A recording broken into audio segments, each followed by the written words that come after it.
আপনারা কিছুক্ষণ আগে দেখলেন কীর্তি আজাদ। ওর নাম শুধু কীর্তি নয়, ও একটি কীর্তিমান ছেলে।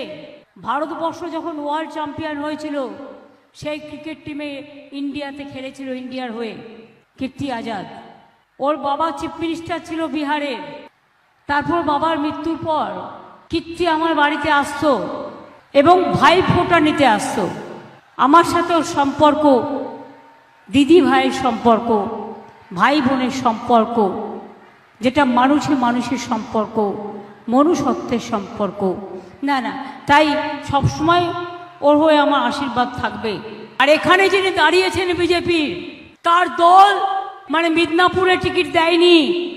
প্রতিদিন রাস্তায় দাঁড়িয়ে বলছে তৃণমূলকে পেটাও, তৃণমূলকে ডান্ডা মারো, তৃণমূলকে লাঠি মারো। এটা কারো মুখের কথা হতে পারে? এটা মুখের ভাষা হতে পারে?